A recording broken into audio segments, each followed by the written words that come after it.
What a headshot! What a head! How's it guys, this is Dayvy, FPL, and welcome back to the Fantasy Premier League video here on my channel. Now in this video, I'll be going through my initial free draft for the upcoming blank game week 32. So yes, the moment you guys have been waiting for, probably not, but I'm still going to be doing this video. It's going to be my initial thoughts on the free hit, and I'll be going through my initial player selection.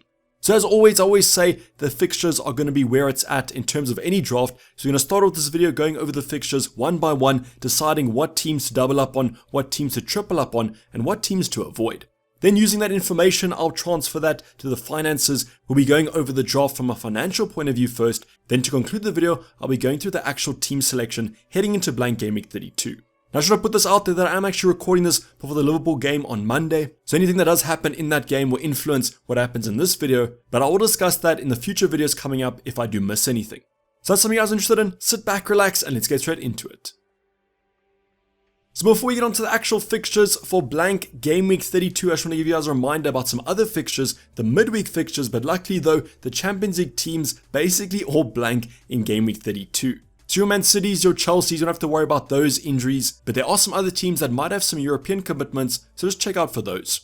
But I did mention this in the introduction, and I always say this, the bread and butter of any draft are going to be the fixtures. So on screen right now, you guys can see every fixture for blank game week 32. Now reminder here that the deadline is on Friday night, wherever you guys are around the world, so please don't miss it, and make sure that you guys actually activated the chip going to the deadline. So blank game week 32 does kick off with a pretty nice game. To be honest, it's Arsenal versus Southampton. We might even get some early team news about that Arsenal side. And as I've seen with most people's drafts, we have a triple up, so team news could be quite integral. Now unfortunately, Southampton are a pretty bad side this Premier League season, so I do expect Arsenal to bounce back from that West Ham draw, and I'll be backing them by going for a full triple up. Now what triple up to go for? 2 defenders, 2 attackers, what sort of combination to go for? I think the current consensus is going for 3 attackers, as although Ben White's been pretty forward, I don't really favour their defensive assets. So what 3 to go for? We'll discuss that in the free hit coming up, but definitely I would avoid Southampton and target Arsenal. We then have Fulham vs Leeds, which is a fixture that I probably would avoid, quite a hard one to call, but let's just say for example, Leeds come out tonight against Liverpool, look pretty strong. I guess you could go for some Leeds assets, but I would probably avoid. Next up is Brentford vs Aston Villa. Now both these two teams I guess you guys could go for, not the defenses though, I'd definitely go for the attackers, mainly Ollie Watkins or Ivan Toney up front, or I guess both. Other than that though, won't really look at too many of their assets besides the strikers. Then Crystal Palace vs Everton, I'd probably favour the home team in this one. Everton are struggling in the relegation battle at the moment. Crystal Palace under Roy Hodgson look like a rejuvenated squad. A defender, an attacker, even a triple up you guys could go for them as they are quite cheap. So Crystal Palace is a team that I would go for, and Everton, probably a team I'd avoid. Then next up is Leicester vs Wolves. Now because of Leicester's bad form, if they were on better form I might have said it James Maddison, that sort of thing, but on current form, I can't really recommend either of these two teams. Both are playing pretty badly, and it's quite close to call.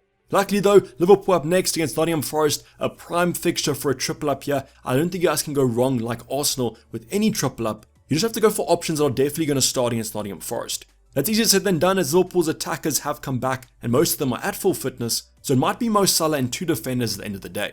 In the final fixtures on Sunday, Bournemouth vs West Ham. Kind of a month ago I probably would have said go for West Ham. Now on paper I'd say go for Bournemouth, especially the attack as Dom Solanke is on absolute fire. Now quite a tough game to call, so I wouldn't kind of go on a triple up or double up, but if you think Dom Solanke at his cheap price point might be worth a shout.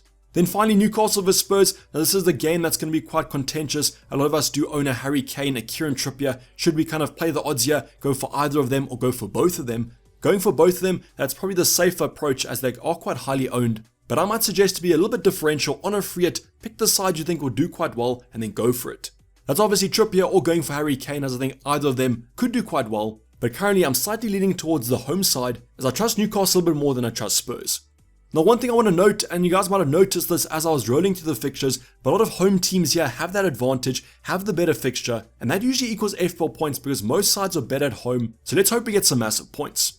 Now comment down below what's the fixture that you guys are targeting the most. I'm pretty sure it's either Arsenal or Liverpool. We're probably going to own a triple up on both those sides, but is there a differential punt like a Leeds versus a Fulham that you guys are currently looking at that I might have missed?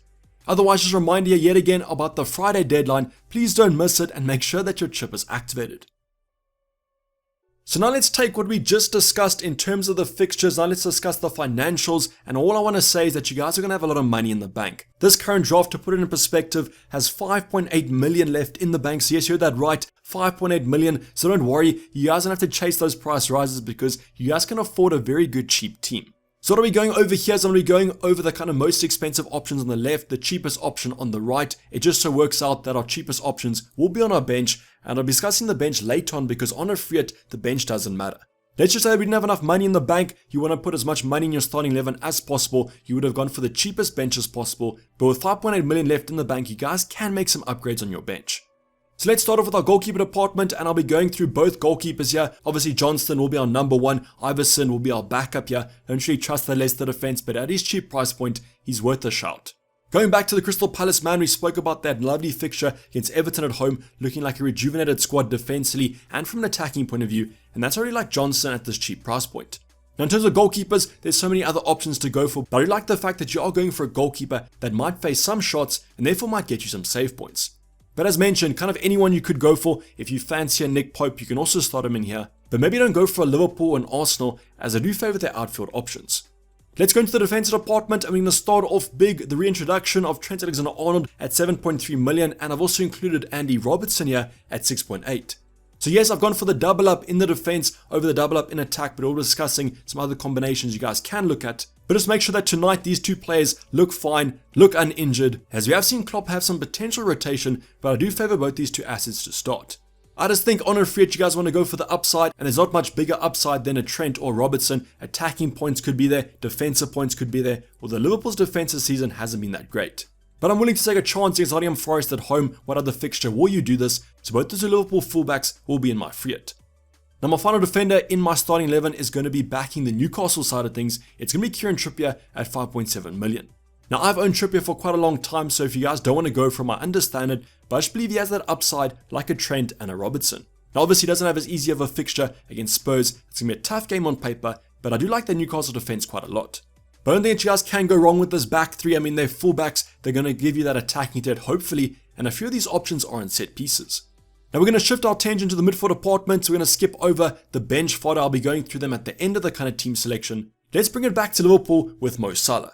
So the best player in FPL history in terms of my opinion, there's a tweet that went out that said that Erling Haaland might not even break Mo Salah's record. I mean, just think about that, how crazy that is. And that's why I put the Egyptian king in my midfield department. Now obviously he has a great fixture as well, like Trent and Robertson, and probably the most nailed Liverpool attacker to get, and that's why I'm going to go for him. Now no price restraints in this draft, all that money in the bank, you guys have no excuse, unless Mo Salah does look injured or he might get rotated. Now we're going to add some more red into our midfield with the double up of Bukayo Saka and Martinelli. You guys could go for Odegaard if you want to, but I do still favour Saka, even though he missed a pen in game week 31. Arteta seemed to state that he still will be on penalties, so I'm going to be going for him, as I'd always like Saka in a home fixture. In terms of Martinelli though, if you guys were to choose one kind of outfielder from Arsenal, it's going to be Martinelli. The stats look great, he looks on red hot form, even at his cheap price point. So both these two assets I have no problem with, but if you guys do want to go for Odegaard over Saka, it's also 100% fine. But out of those three, I would pick two. Now my final midfielder start is going to be a little bit contentious because this could either be Maddison, it could be Jared Bowen against Bournemouth, but I've actually gone for Eze against Everton. So the Crystal Palace man comes in at 5.5 million. Olise is also an option that you guys can look at, but I do think Eze is getting slightly more forward. Now he's definitely a differential to look at on a free hit, but as I mentioned, a ton of options at this kind of fourth midfielder slot. I've even seen some people go for a 5 in midfield on their drafts. So comment down below if you guys don't agree with Eze. Would you go for Bowen? Would you go for Maddison? I just prefer Crystal Palace at the current moment. Now finally, our forward line is also going to be quite controversial. Now there are a ton of forwards to go for. Do you go for a Harry Kane and Ivan Toney? Well, I've gone for neither of those assets. I'm going to start off with Gabriel Jesus at 8.1 million. So I've decided to go for the triple up in the Arsenal attack. I just believe the upside's there. They have been conceding a few in terms of the defense, and that's why the attack seems to be scoring more. So Jesus, back from his injury, looks to be in red hot form. Maybe he's on penalties now that Saka missed the last one. Who kind of knows? But I just favour this fixture. I think it's going to be a great one for Arsenal, rebounding at home after the West Ham draw. What more can you ask for? Now next up, no complaints here. It's going to be Ollie Watkins. You guys would have seen that his XG over the past couple of games has been simply ridiculous, and he's been a consistent scorer. So he's going nowhere against a Brentford side that have been conceding a few. I would know. I own Rico Henry, I've owned Raya. I know the chances they concede. So Ollie Watkins, no brainer. Pretty sure he's going to be on everyone's kind of free hit. And if you guys don't have him in your squad, I would look to bring him in. Now my final striker to go for, it's not going to be Ivan Toney, it's going to be Harry Kane, it's going to be one man and one man only, it's Dom Solanke at 5.5 million. So I've gone for some cheaper assets here, 100%, I've gone for Eze at 5.5, Dom Solanke at 5.5, but I just believe they can do the goods in blank game week 32. Now we've seen West Ham concede so many goals over the past couple of game weeks, there's no excuse here for Solanke not to get an attacking return, especially in his current form. But yeah, saying this, you guys could go for an Ivan Toney, could go for a Kane if you want to. Sounds quite ridiculous, me choosing Solanke over a Kane, but I guess that's where FPL is at the current moment. So this will be our kind of 3-4-3 formation. Now let's go over some bench options, and as mentioned, I've gone quite cheap here, just in case you guys don't have enough money in the bank, but you probably do. So wrapping up our defensive department, I've gone for Anderson and Alex Moreno from Aston Villa and Crystal Palace, both these two assets at 5.4 and 5.5 million. If they have to come off, they could get you some points, but as mentioned, with all the money in the bank, I might do some upgrades. Then our final player is going to be Andreas Pereira at 4.3 million. Great value for money if you guys do want to go for him. Don't really trust Fulham at the moment without Mitrovic. So as mentioned, 5.8 million left in the bank. These are going to be the price points you guys can afford these, or which I bought them at. What upgrades did you guys make, excluding the bench? I think one option is probably Eze out, maybe a Maddison if you want to go from a Bowen, or you can look at a Harry Kane or an Ivan Toney instead of Dom Solanke. Other considerations to go for is, do we go for a Darwin Núñez up front? Do we maybe drop a Robertson, go for a Darwin, and then get a Gabriel in the defensive department instead of a Gabriel Jesus? Lots of options to go for, but I think in terms of all those assets, you can't go wrong, as the fixtures are great, the team's in good form. What more can you ask for? Now the final talking point to actually go over is going to be the actual team selection, just putting kind of pen to paper here, looking at the fixtures, covering that 3-4-3. So starting off on the bench picks itself. I've already discussed this. Iverson, Andreas, Alex Moreno, and Anderson. You guys can upgrade them with that lovely 5.8 million in the bank if you want to. Be my guest. Now starting goalkeeper Johnson against Everton at home. Great fixture on paper here. Confident of at least some save points if he doesn't keep a clean sheet. Then our back three, Trent and Robertson, Nottingham Forest at home. Great fixture on paper. The XG hasn't been that great over the past couple of game weeks. Even the Liverpool's defense hasn't been that great. Then Trippier in the middle of those two assets. Great attacking threat is Spurs at home, which isn't the best, but at least it is a home game. Then our midfield department, the double up of Saka and Martelli against Southampton at home. Great fixture on paper. I put the Campsey armband on Salah for now. This could always change, but I do trust the Egyptian. Then finally Eze, our differential in the midfield department against Everton at home, who've been conceding a few as well.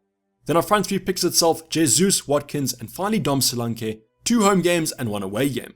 That's what I want to go over quickly again, as the home games in blank game week 32 are so strong. As you guys can see, everyone has a home game except for Ollie Watkins, but he's in great form.